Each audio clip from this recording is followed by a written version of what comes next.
We're live. All right, this is the Sound Education Committee back from a short break. It is still February 18th. So we had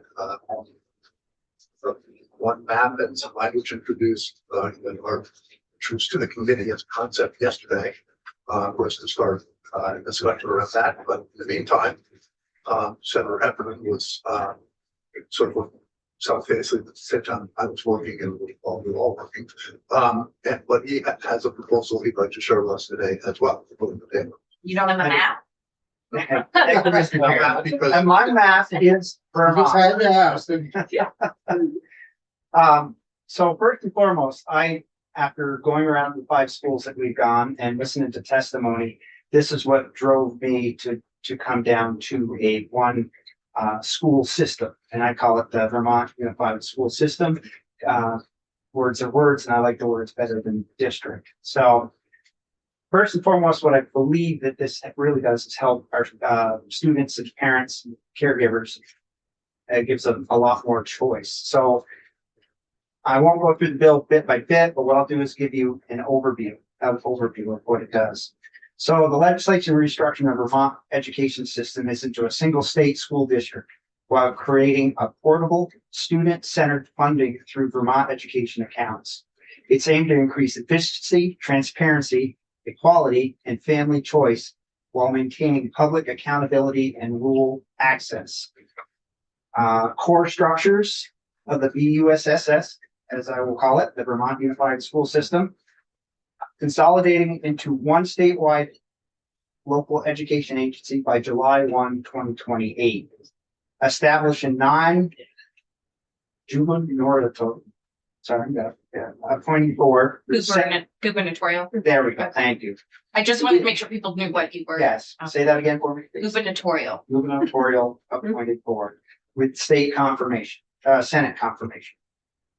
Transfer all assets, liabilities, and responsibilities from local districts to the VUSS.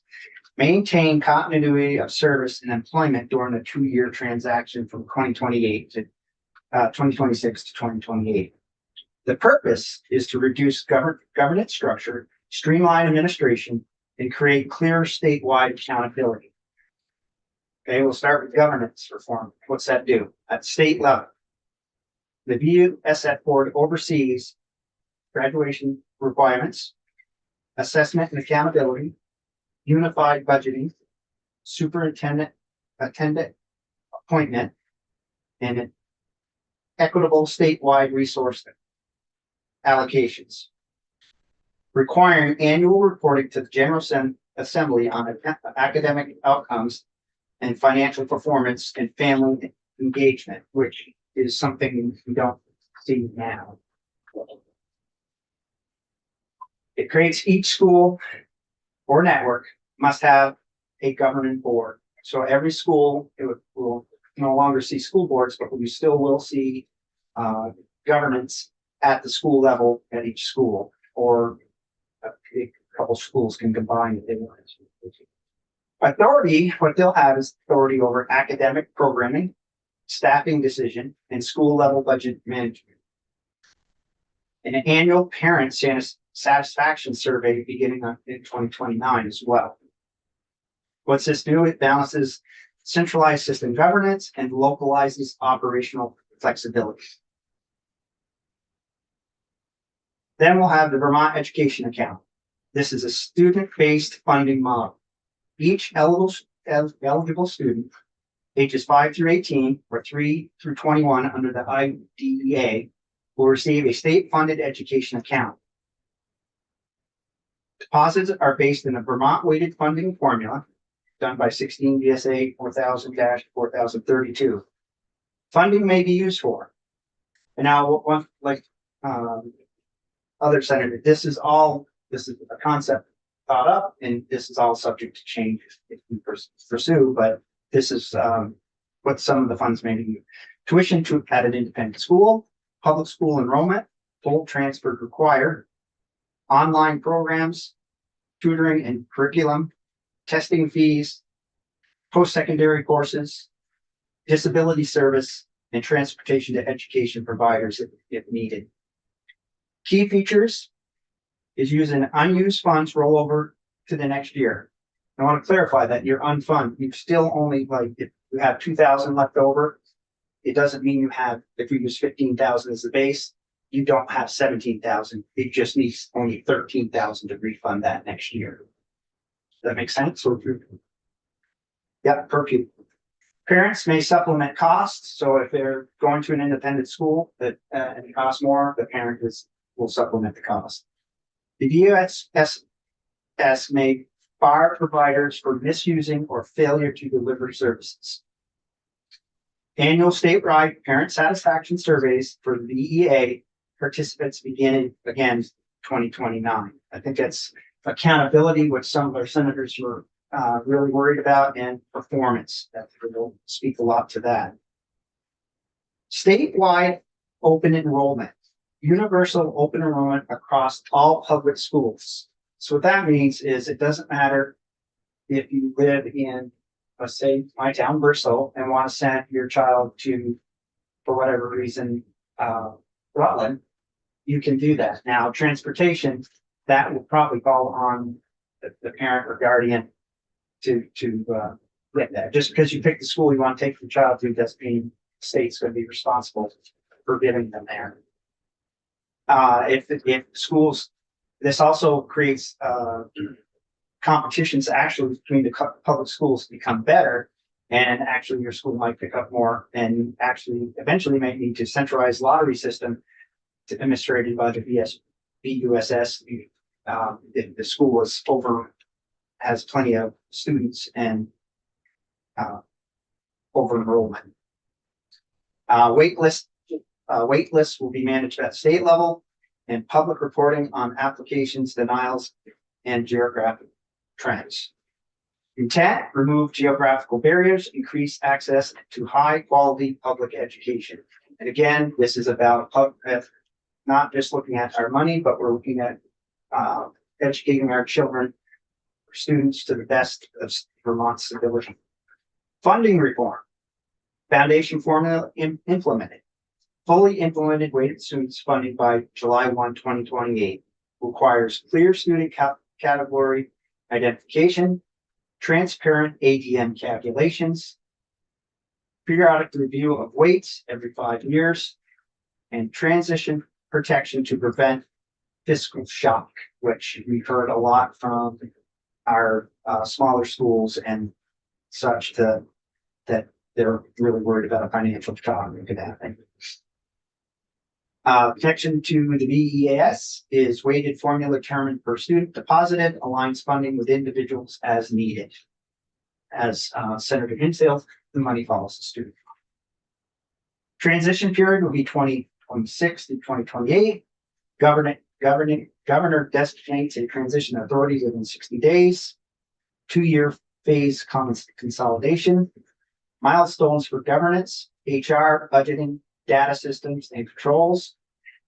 No required school closures during the transition solely due to restructuring. And final district is dilution July 1, 2028. My biggest thing when listening and learning about, we don't know where to draw the lines, was you might have a line drawn where it's going to divide 2 schools that have already been together, or that a student ends up here and it's better for them to go to this school for the parent and elsewhere, and they might not be able to do that. This just makes it easier, no loss. Major policy themes: efficiency and cost control, eliminate duplication of district governance, streamline budgeting and administration processes. Equity through weighted funding, resources follow the students' needs. I have a big concern with that. Special populations receive enhanced funding, such as Kenan, where you know it's going to be very hard for that small of school to be able to afford under the weighted system that we're going to turn to. And the biggest thing, family empowerment. That it's portable funding to where the parent believes their child is going to get the best education for them. Universal open enrollment, which will help expand access and diverse education provides. accountability, which is really big, centralized statewide reporting, and open meeting law, compliancy, annual parent satisfaction metrics, which we currently don't really have in the state. So I think that's a big plus. And local view within side state structure, school level governing boards, which will make that local control that we're all worried about losing. That I don't believe can get any more local than having the board right there in the school. I'm worried once we go to larger districts that many of the smaller schools will be not heard. So it's a question along the way here. Can you say that again? The last bit about it's all related to school boards or the evolution of the schools. So right now, my worry, when looking at the bigger maps that the other two that we presented, is that if we go down to even 24, you're gonna have, and we're gonna have to have school boards for them dictating what happens in schools they might have known nothing about. That was really drove to one school system as well. That you'll have people that more than likely they've got grandkids that went to the school, they're really concerned about their school, or they have children in the school, they want to be part of a governance board to make sure their interests are protected. I believe that is going to be far better than a large school board that represents a large area that might not. I think schools will fall through the cracks is what I believe. That's why this was my idea. And then rural access protections, explicit recognition of small rural schools, and transition safeguards.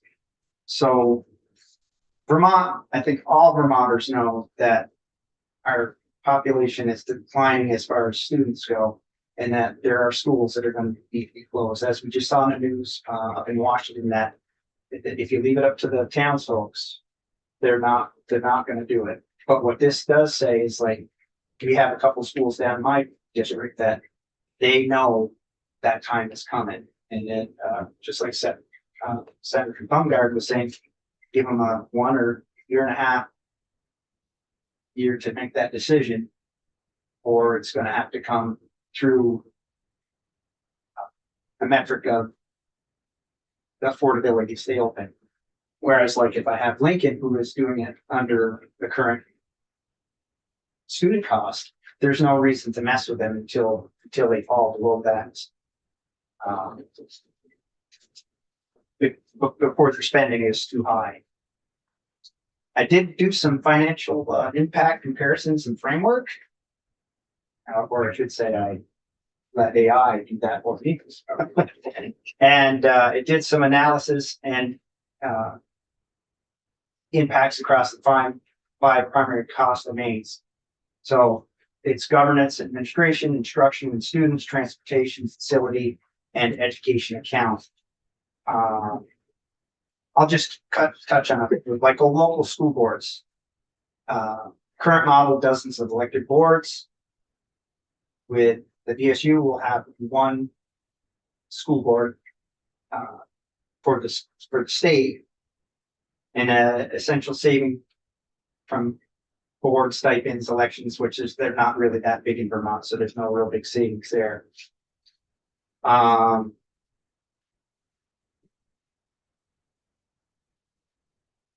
Potential administrative savings often estimated 3 to 8% operating cost in consolidation of this.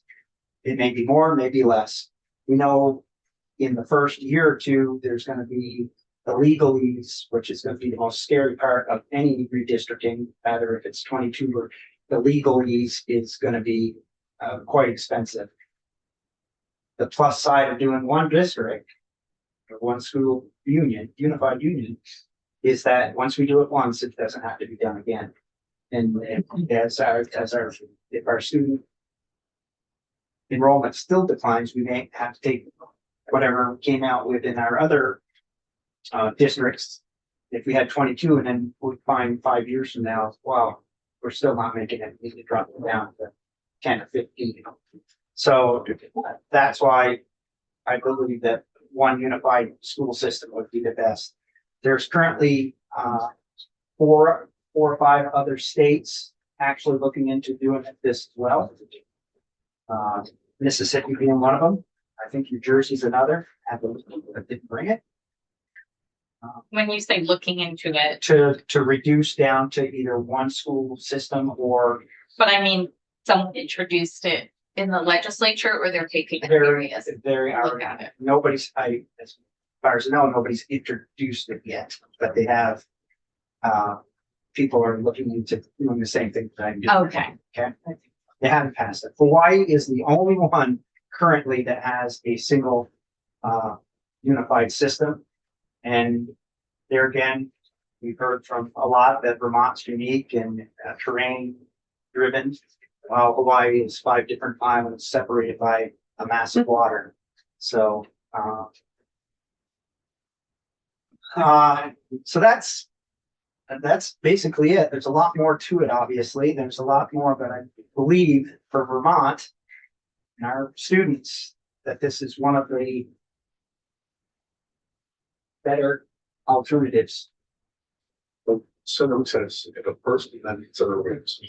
So, what I didn't follow from the presentation, it's a good presentation. Well, What I didn't follow from the presentation is I understand there's a overarching statewide governing board, which is essentially a statewide school board. Mhm. Yeah. Okay. What I didn't understand is the transition to the local community, the local schools. How is the local community represented in the governing board? Are there smaller groups that report up to the governing board, or? the concept that I see is that we'll have one superintendent, and then as we found out also through our tour and that or listening to committee, that anywhere from 2,000 to 4,000 students is ideal for an administrator to look over. So in perfect scenario, we'll have one superintendent, and then we'll be able to break down how many administrators he needs to be able to listen to the schools.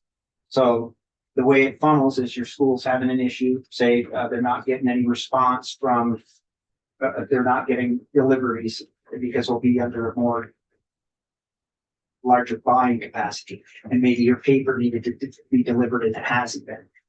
The school board can call the administrator, which will go up to the superintendent. If it's a real issue that can't get any satisfaction through the administrator, then that school will talk directly to the school board. School will talk to the administrator. So there's actually several lines that can change the command that they can follow. Do you want any of this through Ledge Council? Not as of yet. It's like this. I brought this to see how it was going to be received. If the powers to be here do not want to pursue it, I will drop it like a hot rock. But I believe it has some good legs and that it should be seriously looked at. It gives school choice, which is huge. Another concern, and I'm sure the B's and the NEA will be somewhat against some of this, and it's that competition is good, whether it's state or an independent school. It will only make our school systems better. Because if you have somebody like CBU that has a very good name and you've got kids that are trying to go there, the other schools around are like, we got to pick up our game because we want to draw students to us. Now, one of the biggest things is getting the pay scales, and for what I foresee in the future for that is that our best paid teachers are probably not going to see a raise for a few years to get leveling up. And then that all has to be decided. If you get all our teachers at equal pay, we won't have poaching. Like Mount Abe has lost several teachers to CVU because CVU just pays better. So that will take that away, because a lot of times you have one teacher says, I hate to leave, but $10,000 more in my pocket that's better life for me and my family. So if we can take that equation out of teachers spectrum, then I think that's another win for Vermont.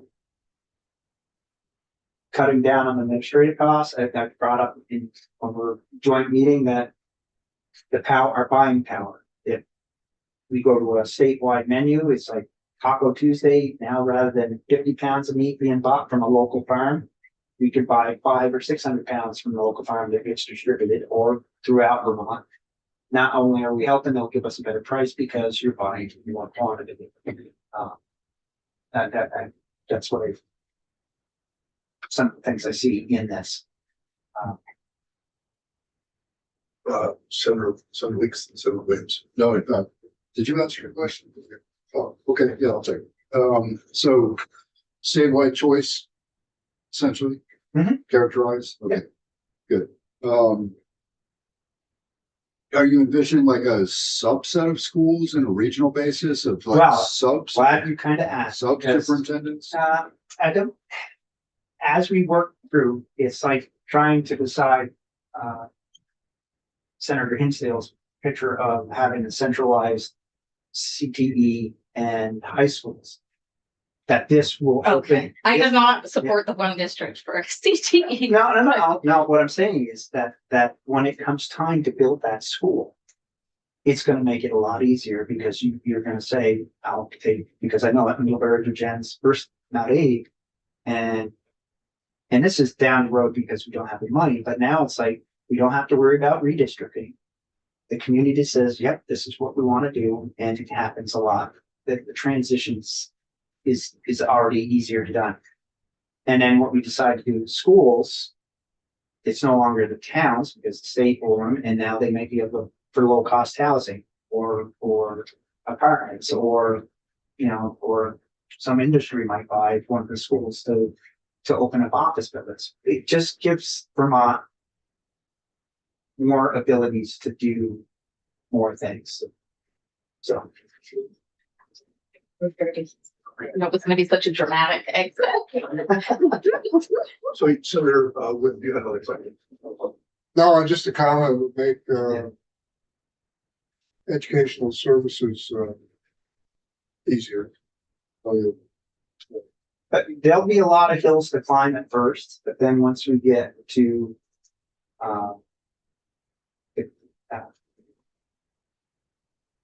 all districts under one, and it'll make the flow of just, I believe, I think especially in two small schools, if they can share a special ed, if they can spare advisor, if they can share what we heard, hey, we need to share services. It just takes down that barrier that there's not a district line in the way. So what mechanism, if you've got 8 high schools within a 10-mile radius, you don't have enough schools or students to go around.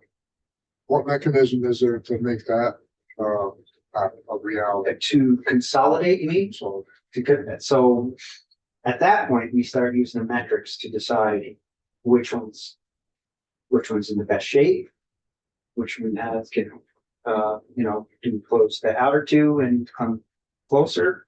That's governance that we as legislators will write. It's making up the metrics that I thought about it, but I know that's a different committee at that point, and this could be beautiful here, and then by the time it gets to there, it might not look anything like it does now.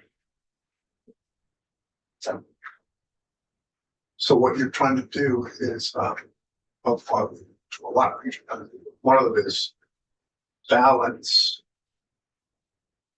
Because on the one hand, the initial proposal was for 5 districts, and they're like, they're way too big, we gotta get. And so on the one hand, you're actually going, this one, it's the one, but what you're doing to balance that is giving authority to the schools, more authority to the schools themselves. And it is, and what really changes that is the foundation formula, because you're no longer really voting on a budget for your school, because you're gonna take how many students you got, here's the money we got, now what are the school, and 90% of that money is already going to allocated places. It's that remaining amount that the boards will have the decision on what they do with it. And then if they're having an administrative problem, the board's there to handle it first, and then if they can't, from there, they go to your administrator, then to the superintendent. So an interesting question to be sorted out would be, how do you decide the representation for those schools? Because you won't have districts for those schools anymore. I guess you could just have anybody who wanted to run to be on the board for Mount Aid and just run it. But again, actually, the other question is who gets the vote. Well, and when you divide on, there is a town vote, like in No, versus, but it wouldn't be just town, because a lot of towns, more kids than just from one town go to Mount Aid. it's true. So you'd have to, and then some go other way. So we have to, so that's an interesting, I mean, you know, Well, and you will get, that's true, because you will have people that, that if you have school choice, they may go, somewhere else, so. You definitely might get that, but you may have, if somebody's running, then I see it as a vote, and no different than we do now, that if Mount Aid was still collectively, eventually that's gonna change, and it'll broaden out on voting structure, but it should be the towns that, the 85% of the students that go to that, the towns that supply the kids for that, they should have a vote of representation of who's gonna be on the school, for lack of a better word, school advisory or school board. Yeah. But it takes away from having to do awards, it takes away because, like up in South Burlington, how many schools they have? Keisha's gone, I think one or two. So then you gotta do, Yeah. And then do you take the middle school and the elementary school, you could keep them together to have one board of advisories for them. That's the choice of the town. yeah. So that gave me a little more to think about, but it's local controls will be really heard. I believe this gives us more local control. School choice. And in school choice, some won't like it because it means you have to do better or your student's gonna go elsewhere. You might get equality that, oh, you can afford to run your child somewhere else. I can't. Well, that's life. That's not because the school system's not offering the same education. There's gonna still be about the same education. It's no different. Why do you want to go to Harvard over UVM? I just believe that 50 more of what I want. Well, so we, did the same thing we did yesterday, one on the table. Okay. So question Thanks. for me is where to go, where do I go from here with this? Let's percolate a little bit. Yeah, That one superintendent's gonna be pretty busy. Well, he'll have, I mean, how do you go, because we heard from a lot of superintendents that they have so meetings every night to different school boards. So how many people in their agenda? How many sub colonels then? Right. Yeah. So we'll still have some, There's a hierarchy. Yeah. It might be helpful if this matures to create an org chart. Yeah. Something to show this notionally. Yeah. What you're, because otherwise you get down to the little school, the small community school. They want to know how they're represented. They want to know what the food chain is. And then where the decisions about the local issue about Yeah. consolidation or not, or what have you. Where is that? That's the part that it would be helpful, to be able to illustrate that. Yeah, absolutely. we haven't talked to the superintendent. We got problems. We haven't talked to him in a year. Then it comes around. So you gotta have that chain. yeah, well, the Information. principal becomes the more go-to person for the school. Of what's happening in the school, and then, like you said, as we move chain of command, that principal would speak to that administrator that speaks to in the most simplest form, that's what I'm telling you now, principal, administrator, superintendent. So we have to raise some of the issues that have been raised from the rural Vermont about whether they get left behind because nobody pays attention. I know what you're trying to do, though. You're trying to account for that. That's why the school board board, school advisory needs to have some teeth so that if they're not having, that they can go. And that's also that if they're not, if they believe that they're getting misrepresented or not heard, that maybe they can go to the AOE and go, hey, we're not being heard, what can you do? Yeah. But it keeps local control actually more local than it is now, because you have people that go to school that, and that governance of how you elect them, either it's a each town or area, can't say district at that point. Attending school area, gets to vote on, who would be on the board of advisories. A couple of curiosity questions, might be a little bit in the weeds, but I think you might really have a perspective. So I like the idea of family empowerment. It's a good approach, but specifically I'm interested in the homeschool. Is that what you're referencing with online or what? Yes, and right now, homeschool is on its own at AOE, and same here, it stays on its AOE, but but their child now will have some funding if needed. Right, which they don't now. Right. Now, second question, similar, related. We have a number of schools in our county which are religious based. Is this an aspect that you consider in the bill? I do. We talked to when Jay from the Principal Association was in, he was like, I believe that public power should go to public schools, and I don't know why that's a sacred cow. It does not happen in. No pun intended. Right. That we do it in other parts of our government, paying out that it's my child's education that's more important to me, whether the parent, guardian, caregiver chooses that's religious school. Well, it might have that if we've run into this, that they don't LGBTQ and that they don't see them, they don't, and that's but that's, we're talking their education, not their beliefs. So I know that ruffles some feathers with some people, but it's like, if we're talking about the education of the student, it's not making the student, hope it's not making us say it, but you as the parent say, this is where I believe my child's going to get the best education. And it's not for me to say, well, geez, I really don't think we should support a religious school. I don't get where people, when we're talking about education, that the parent, guardian know what's best for their child. And for us, we're saying it's just public school. I feel and I believe we're way out of our league saying that to a parent. So I can see they have to get to a point where you throw the switch to say, okay, we're going to adopt this. You already got Act 73 that's in play. That's why it's called an amendment. Right. So you'd end up with, you're gonna have to have a period of time when parents are going to decide where the kids go to school. How long is that going to take?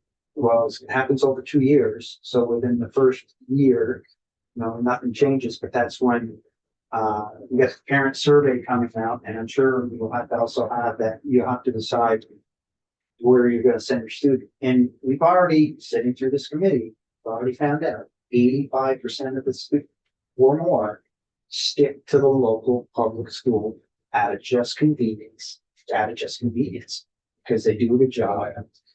Why? And you have the other 5-10% that either their child's special needs or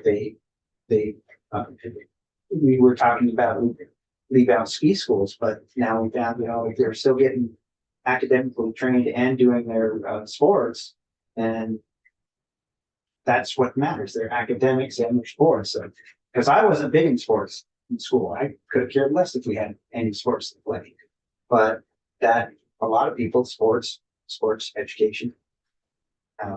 So it's important to keep that. Another question. I do.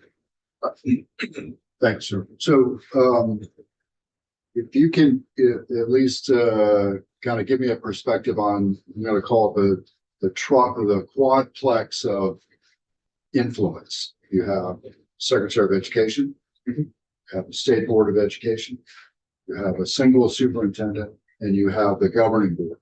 Four very influential individuals or organizations, groups. How do they relate? Who's So the AOE talked to the superintendent, which this is another thing that here is right now staying uniformed on like graduation. It would go to that superintendent. Superintendent disperses it to his administrators, and then they get it out, and then down to the principals, then to the teachers. So that stops, rather than having this school calling AOE going, hey, what do I do about academic curriculum on this? Well, that no longer happens because it's going up this chain and coming across. And AOE is going to be able to work manually rather than getting bombarded by 119 different school districts. Now they have to go through their chain of command, and that might get answered on the way up through. It's like, oh, this is what we're finding out. We can do this. And then it doesn't, AOEs become more efficient because they're not getting hounded by, and I shouldn't say hound, I apologize, questions that might be able to be answered in a higher chain coming up through the unified system before going over to the AOE. So you're saying it would go to the superintendent, and then goes over. And then if a school isn't like, hey, I asked my administrator who asked it 3 months ago and I'm not getting an answer, now you gotta have it documented, email chain. Now I get to go to the AOE because our question, it could be a month, decide on the time of that. And it's given that local control that, hey, you do it the right way. If you're not getting satisfaction, then go to the AOE. You can come back and say, hey, why don't you take care of this? The contracting, that's gonna be huge. But the upside is now we have one contract, and once it's filled, it'll give more security throughout the school system of strikes and hopefully we can do better on healthcare if we can pull them in maybe with the bond.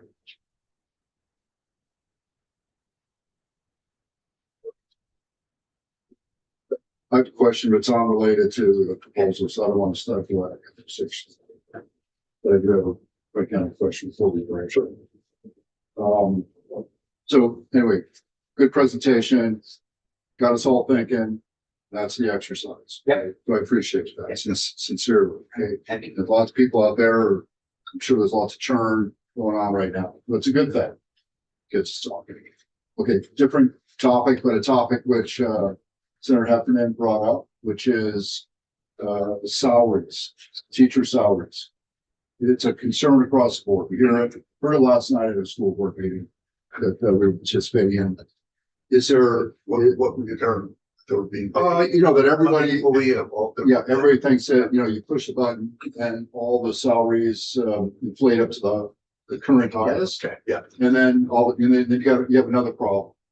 Okay, so my question is, if AOE has already done any kind of analysis on teacher salaries versus longevity, seniority, anything to that degree, in relationship to where they live, in relationship to the cost of living in that area. So here's the thought, okay, to Senator Heffernan's point about you have a statewide organization, statewide school, BSUU, anyway, yeah, okay. If that can be part of the solution, if there is there a real problem, if the salaries are close enough that with a cost of living adjustment based on region, and there are databases like that, Department of Defense, State Department, et cetera, I want to see if there's really a problem. Or if the problem is manageable by cost of living allowance. So if you live in Burlington and the cost of living in Burlington is 15% higher than it is in Rutland, that's part of the calculus. To see if there's really a problem, if there's no problem. So either I would think that maybe the AOE has got some of that data. If they don't, or if they do, it could be validated by JFO. But I think that we already know what those salaries are. We need to see if there's a fundamental problem, because whether it's a single district, 5 districts, 13 districts, 27, whatever it is in the end, this is still going to be a problem we have to manage. And I think it would be appropriate for us to see if there's really a problem. So you're asking, I think, a couple things, right?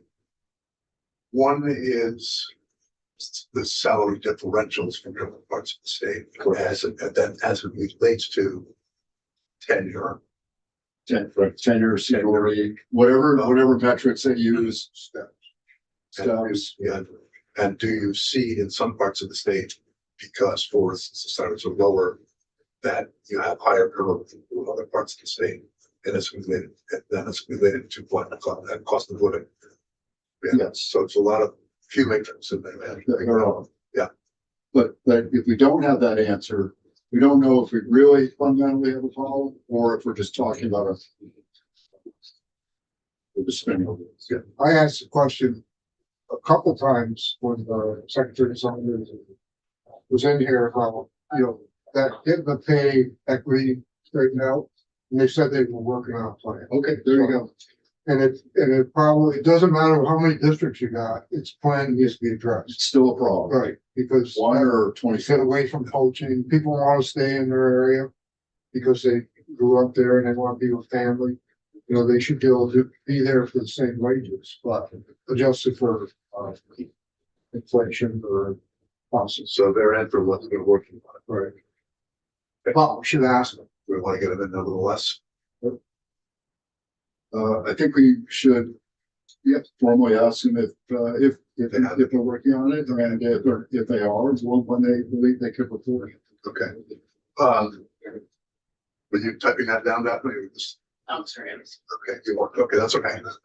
That's okay. Why don't I send the secretary an email? And see what they have, because I think I have a pretty good sense of what you're looking. So I think the framework for, Bergen was still the law of the land. So, the framework is still out there. And everybody understands it. So I don't think that would be an issue.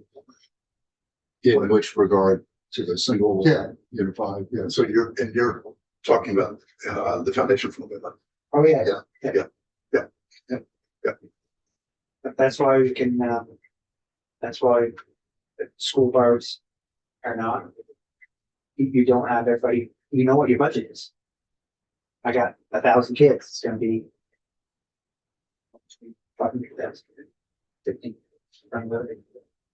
So yes, One more. So, and we, my 4 years in this business, we're real good at passing bills and laws, but not real good at providing oversight. What mechanism do we have to have in place to evaluate this process if we decide to go with it? The one that I just gave you, they report to, they have to report to us, the legislator, every year. Who's they? The superintendent, the PUSS. And then the parents have to evaluate their school every year as well. So you're getting feedback from the parents as well as from. So there's accountability all the way through. So if you have somebody that's not doing a really good, bad job, I think it would spring up in a survey. There are benefits to simplicity, for sure, but there's also going to be people that don't like it. Well, I'm sure there's a lot of. Maybe an opening for a bunch of advocates to, if you want them. It's about the education of our children. That's what I'm thinking. Now, and of course, making efficiencies in Vermont so that we are where our budget is every year now. double in 5 years. 60% in 5 years, I think, is that, or is the experience? I think 41%.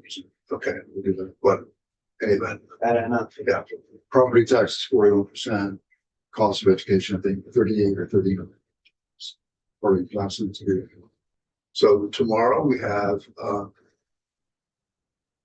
I got asked this summer whether we could set aside some time at some point just to hear from some kids administrators about impacts of anti-Semitism in schools. So I told them we give them a little time, do that tomorrow. And then spend some time in the driver's ed bill, and then it doesn't say it, we'll have committee discussion at the end every day as we try to keep moving forward. So. And so the driver's ed bill, I think after tomorrow, we can decide whether we want to put the push on to get it done. We'll know, I think, tomorrow whether it will go. So remember, I think we've got it's on the table. I understand the concept and some of the specifics. So. Well, thank you for your time. Okay, yeah, well, thank you. It's actually, I think, Stimulating. Well, it's somewhere between 1 and 27. There you go. yes.